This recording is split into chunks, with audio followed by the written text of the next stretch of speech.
hablamos de ganancias teníamos muchas dudas, también lo que se vota en el Congreso, si genera déficit, si no, si genera inflación, si no genera inflación, si es bueno, si es malo, si es progresivo, si es regresivo. Todas esas cuestiones vamos a intentar evacuarlas con quien está en comunicación con nosotros, que lo extrañaba un montón. Lo extrañaba mucho. Todos hay que lo decirlo. extrañamos. Claudio Fernández Macor, economista, está con nosotros. Hola, Buen Claudio. día, Claudio. Hola chicos, hola Guille, ¿cómo están? Y estaba un poco triste hasta hoy porque te extrañaba. Sí, yo estoy nostálgico, melancólico. Yo también. Está bien. Yo también, y cuando escuché tu nombre dije, no puede ser, como que... Se le piantó un lágrima. Sí, me fui a llorar un rato al baño y dije, no, tantos momentos vividos. Miraba escenas en cámara lenta, dije, juntos en la radio. Yo escucho esas voces y se me cierra la garganta, la verdad. Pero venite, Claudio, venite un día, pasate si Falta estamos Belencito. cerca. Estamos cerca. Claro. Sí, voy a retomar, voy a retomar. Por claro, favor, que por tenemos, favor. tenemos muchas dudas. Y a Para veces- colmo, Sí. Anita, lo primero que me pone por WhatsApp es te extrañamos. ¿Viste? No me- Está ¿Viste? bien, está bien. ¿Viste? Muy bien puesto. Te extrañamos, Está muy Claudio, bien, muy sabelo. bien. Bueno, Claudio, ¿estás al tanto de lo que sucedió ayer en Diputados? Una medida compartida por los sectores que uno cree antagonistas, como Unión por la Patria, la izquierda y la Libertad Avanza, y rechazada por argumentos fiscalistas por Juntos por el Cambio, que es la aprobación de la eliminación de la cuarta categoría del impuesto a las ganancias. No sé si estuviste viendo el tema y qué opinión te merece, por lo menos según tu reflexión. Mirá, yo creo que estamos asistiendo a una discusión, digamos, pública y política que es meramente electoralista. Acá no hay, ahora vamos a analizar un poquito los efectos que tiene, pero acá no hay. Lo primero que tiene uno que pensar para saber si está de acuerdo o no, yo por supuesto estoy de acuerdo con que los trabajadores no paguen ganancias. Ahora, no nos podemos detener ahí para formarnos una opinión de lo que se está haciendo. Lo primero que nos vamos a preguntar ¿es parte de un programa, de una política de mediano plazo tendiente a recuperar el poder adquisitivo del salario, tendiente a beneficiar a los trabajadores que menos ganan, que es parte de otras medidas que apuntan en la misma dirección, o es una medida aislada que se toma poco antes de una elección? Y entonces evidentemente es lo segundo. Y entonces yo no estoy de acuerdo, personalmente yo, porque no es parte de un programa ni de una política más amplia, sino que es una medida, no es una política de Estado, no es una política económica, porque no se explicó así, es una política electoral. Massa la anuncia en un escenario, en la calle, esto fue cuando lo anunció, ¿no? Hace unos días, con los sindicatos al lado, todos aplaudiendo. Empieza el discurso hablando de Macri, si lo buscan en el YouTube, empieza hablando de Macri, de la deuda que contrajo Macri, de lo que hizo Macri. Es decir, evidentemente que es una política electoralista. Y entonces la jugamos así, la jugamos de esa manera. Yo les comento un poco qué sería el impuesto a las ganancias, ¿no? Impuesto a las ganancias son un impuesto que se paga por ingresos según la fuente de ese ingreso. Por eso tenemos primera, segunda, tercera y cuarta categoría, son diferentes tipos de ingresos. Cuarta categoría es el ingreso por el trabajo asalariado en relación de dependencia, ¿no? Ese esquema tributario tiene lo que se llama un mínimo no imponible. Es decir, mínimo no imponible es todos los salarios, los ingresos salariales que están por debajo de ese mínimo no pagan impuestos a las ganancias. Todos los que están por encima van pagando por el ingreso marginal, digamos, por lo que se gana por encima de ese mínimo, ¿no? Eso fue hasta el 2003 prácticamente no pagaban los trabajadores. A partir del 2003, cuando se empieza otra vez el proceso inflacionario, claro, los salarios aumentan nominalmente, el mínimo no imponible no se actualizaba con la inflación, entonces cada vez más trabajadores empezaron a pagarlo. Se llegó a un máximo de 3 millones, 4 millones de trabajadores en 2011, 2010. Después baja, sube. Hoy, al mes de septiembre, ese mínimo está cercano a los 800.000 pesos por mes. ¿Qué significa? que hoy, antes de esta reforma, todos los trabajadores que ganan por encima de 800.000 pesos pagan ganancias por ese excedente sobre los 800.000. Los trabajadores, importante estos datos, los trabajadores que pagan ganancias hoy por encima de 800.000 pesos son aproximadamente 800.000 trabajadores. El anuncio de Massa es aumentar ese mínimo imponible a 1.800.000 aproximadamente, de 800.000 a 1.800.000, es decir, a partir de octubre, no de ahora, todos los trabajadores que ganan por encima de 1.800.000 van a pagar por mes. Sí. Esos son 90.000, 100.000. Es decir, 100.000 van a pagar el impuesto de la ganancia a partir de octubre, nada más. Es decir, baja de 800.000 a 100.000. 700.000 trabajadores dejan de ganar. Entonces, ¿a quién beneficia? A 700.000 trabajadores. Bien. Que ganan por encima de ese mínimo. Entonces, vamos a ver qué efecto tiene esto, porque realmente pareciera que todo el mundo va a salir beneficiado, que es una política que llega a todos los trabajadores, todos festejando, sindicatos docentes festejando, sindicato de docencia universitaria que sale a decir conquista por la lucha de la sindical, etcétera. ¿Algún compañero tuyo te paga impuestos a las ganancias, Claudio? No, nadie. No existe un docente universitario que gane más de 800.000 pesos, por supuesto. No existe. Entonces, pero no sé qué salen a festejar, por lo tanto. Ahora, primero nos preguntamos lo siguiente, Guille. ¿Esto realmente es una recuperación del salario? La Argentina, nosotros hemos comentado mucho eso ahí. Hace 40 años que vienen cayendo los salarios. El salario medio hoy es la mitad de lo que era en los 70. Entonces, si pensamos que con esto vamos a lograr algo, no. Si sería parte de un programa, sí, pero no lo es. Por otro lado, pensá esto, ¿a qué porcentaje de la población trabajadora beneficia esta medida?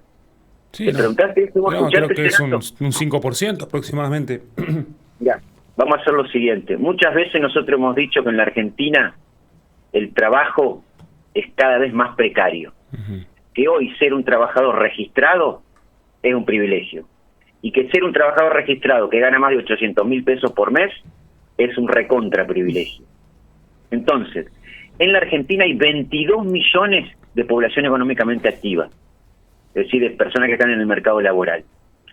Si vos empezás a sacar monotributistas, personas que cobran planes y como contraprestación de una actividad, trabajo en negro, desempleo, de esos 22 millones te quedan 12 millones de trabajadores registrados. De esos 12 millones son 700.000 los que se benefician. Es decir, si vos comparás, si vos tenés en cuenta a qué porcentaje de la población trabajadora beneficia respecto a la población total, es el 3%. Claro. 700.000 dividido 22 millones. ¿Qué se está festejando? Claudio, si lo tomás. Sí. Dime. Sí, no, que antes de ir a las reflexiones que me interesa, porque bueno, uno tiene también las valoraciones según lo que piense, me quería detener antes de eso en los principales argumentos de los que rechazaban. Uno era que una medida inflacionaria, hasta nombraron la hiperinflación, y otra que era irresponsable fiscalmente. ¿Esto es efectivamente así? ¿Cómo lo ves?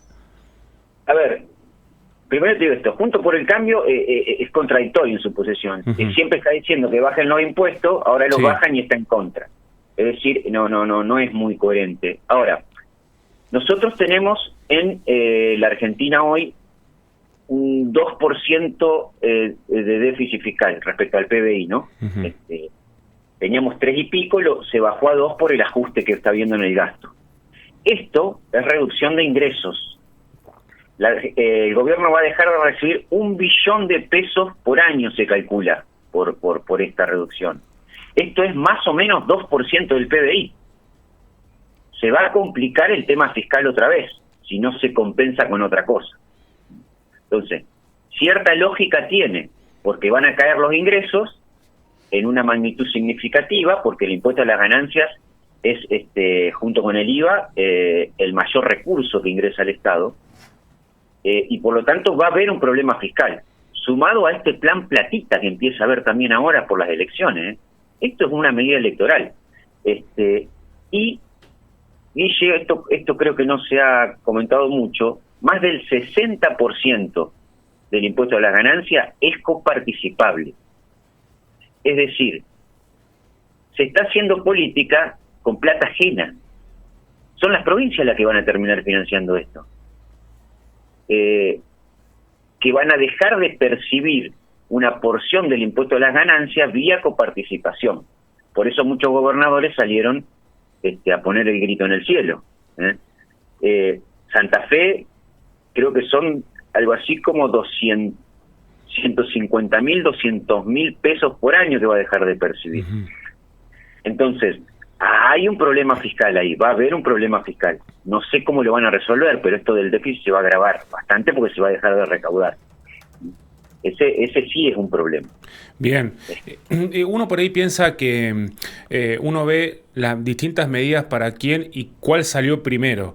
Uno, después de la devaluación post-paso, uno vio que se va contra el impuesto a las ganancias, contra el sector que más gana dentro de los asalariados, en un impuesto que, si bien estoy de acuerdo que el salario no es ganancia, me parece que es uno de los, creo que no sé si es el único tributo que es progresivo, el que más gana, más aporta, y por ahí se saca ese, y a los que menos ganan o ganamos, el beneficio que vemos es el componente tributario del monotributo, que son 500 pesos, y la devolución del IVA, que son, si gastás 90 lucas en el súper, 18.000 pesos por mes.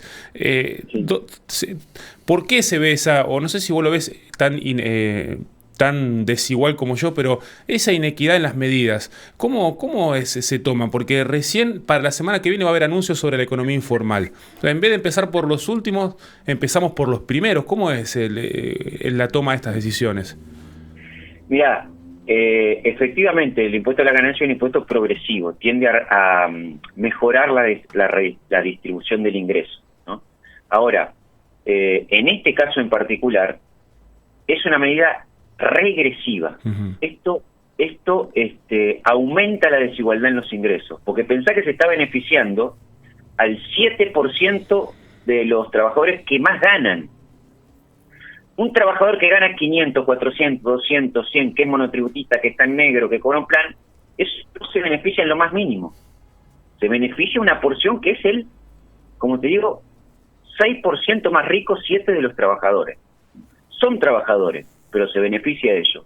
Y acá siempre estamos en lo mismo. Siempre las medidas que se toman tienden a mejorar la situación de una minoría siempre. Y porque no se comprometen con medidas que se extiendan hacia todos. Pensá esto. Si en vez de tomar esta medida de reducir el impuesto a la ganancia para este tipo de trabajadores, que se anuncia con bombos y platillos, porque evidentemente todos los sindicatos salen a querer apropiarse de esa medida, hubiesen bajado el IVA, ¿qué hubiese pasado ahí con la redistribución del ingreso?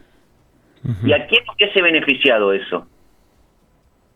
Esa medida beneficia a todos, porque todos pagamos el IVA. La señora que hace torta frita para vender en el barrio, el señor que cobra el plan, el muchacho que sale con el carro, el trabajador que gana 200.000 pesos, todos se ven beneficiados porque van a pagar un menor precio a través del IVA. Esa era una medida para todos, pero cuesta más. Entonces, y no se puede anunciar con los sindicatos. Entonces se toma esta otra, que, insisto, en los términos de poder adquisitivo del salario no se modifica nada, redistribución del ingreso no se modifica nada, y a las grandes mayorías no beneficia.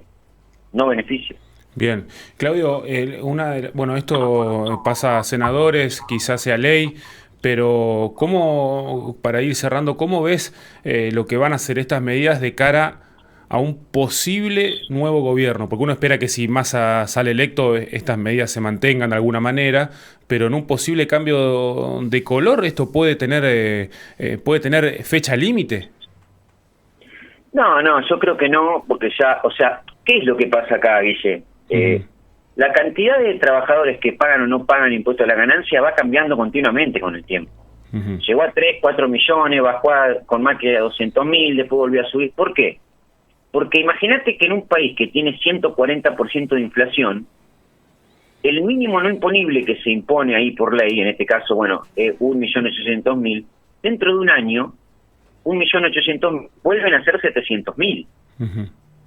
Entonces, si el gobierno que asume no necesita cambiar nada, el gobierno que asume, sea Massa, Macri, Burri, lo que sea, simplemente no actualiza la base imponible y con el correr de los meses cada vez más trabajadores, porque los ingresos nominales van aumentando, empiezan a entrar al segmento que está por encima de la base imponible y empieza a recomponerse otra vez. Si esto no se actualiza, 140% de inflación. Si el 1.800.000 octubre no se actualiza para octubre del año que viene, en términos reales, vuelve a ser 700.000 pesos el salario. Por lo tanto, esto va a depender mucho de eso, digamos, no de que si cambian o no cambian la ley. Lo que hay que hacer es, en todo caso, que eso no se prometió, pero no se hizo, es derogar el impuesto a la cuarta categoría. Y ahí ya nadie más lo pagaría. Bien. Pero acá siempre se está jugando proselitistamente con el mínimo no imponible, sabiendo que la inflación lo hace muy relativo, ¿viste? Clarísimo, Claudio. Bueno, la verdad que a uno le surgen más preguntas que certezas, justamente por lo que vos decías. Si sigue esta espiral inflacionaria, esto va a ser tema de discusión otra vez en unos meses, y cómo va a actuar. Y si sale la ley del Senado, también uno va viendo que se reduce el pago del IVA, se sacan impuestos a las ganancias, algunos otros candidatos prometen bajar retenciones, todos ingresos al Estado que uno ve que de alguna manera u otra van a ir cortándose, y bueno, ¿de dónde se va a financiar el Estado si no es con ajuste? Y eso cómo impacta en la vida de todos. Pero es lamentable. Fíjate que son todas medidas que se están tomando mediante las elecciones. O sea, no son parte de un programa de gobierno de 4 años. No se hizo nada en 4 años y un mediante empiezan y se reduce el IVA, que en realidad no es que se reduce, se lo reintegra en un quilombo eso, porque vas con tu tarjeta de débito, compras, entonces si sos un trabajador que gana menos de tanto, te lo vuelven a depositar en tu cuenta bancaria. O sea, no es que reducen el IVA, arman un esquema estrambótico. Todo un mes antes. Siempre lo mismo, o sea, el futuro es negro, es negro el futuro, porque siempre es lo mismo. Si uno viera, bueno, forma parte de una plataforma de gobierno que viene trabajándose durante 4 años, en la situación actual de la Argentina, salir con todas estas medidas disparatadas y va a generar problemas realmente. Sí, y la falta de representatividad por ahí, uno lo vio a Massa junto a los principales dirigentes sindicales del país, que bueno, también surgían los datos de hace cuántos años están al frente de los trabajadores que componen sus gremios. Y dice, cada vez más lejos me queda un Daer, un Yasky, un Moyano, y toda esa gente. Y uno dice, bueno, esa falta de representatividad alguien la toma, y hoy, bueno, la ha tomado a mi criterio, y peco de opinión, del más peligroso. Pero bueno, Claudio, la verdad que clarísimo. Te agradecemos muchísimo la comunicación. Esperamos tenerte pronto aquí en Piso. Dale, Guille. Te mandamos un abrazo grande. Quisiera que nos quedemos con este dato. Sí. Solamente el 3% de la población económicamente activa, que esa parte, la que tiene mayor ingreso, se beneficia con esta medida. Y los sindicatos, por ejemplo, docentes, por ejemplo, ADUL en mi caso, que ningún trabajador paga ganancia, salieron a manifestar como una conquista del movimiento obrero. Ningún docente universitario y secundario, podría ser alguno, pero muy pocos, paga ganancia. Así que no importa, no les debería ni importar eso a los sindicatos. Bien, Claudio, muchísimas gracias. Y nada, de vuelta te invitamos para cuando quieras estar acá con nosotros, cuando vos quieras. Gracias, Guille. Saludos a todos. Chau. Un abrazo. Ahí estaba Claudio Fernández Macor, economista, trayéndonos un poco, no de luz, porque fue bastante pesimista. El futuro es negro, digo. Pero sí explicaciones, medidas que uno dice, bueno, ¿me recompone o no me recompone? Si vengo sufriendo, es como que es una curita. Sí. Uno esperaba estas medidas quizás... Curita para algunos. Sí, uno esperaba estas medidas hace un tiempo largo, quizá después de la pandemia, cuando se hizo un esfuerzo fiscal para mantener el ingreso, que sigan en esa línea las medidas. No fue así, fueron peleas, cambios de gabinetes económicos, idas y venidas, y nos trae a esta situación actual de inflación galopante y medidas que uno no sabe cuánto o qué tan bien le impactan en la vida, porque hoy andás buscando tarjeta de débito, de tuyo, de tu novia, de tu hijo, a ver cómo haces para tener un reintegrito más. Estás buscando, haces el mejunje de todos los descuentos, ¿viste? Que la billetera, que el descuento de la tarjeta del súper, ¿viste? Que cada súper ahora tiene su tarjeta, sí. Que esto, que el otro. Estamos todo el tiempo pensando a ver si hay un descuento o alguna promo de algo. Así es, complicado. Y así vivimos, sí señor, hay que tomar con cautela, escuchar todas las partes y después intentar elaborar alguna opinión en base siempre a la realidad económica de tu bolsillo.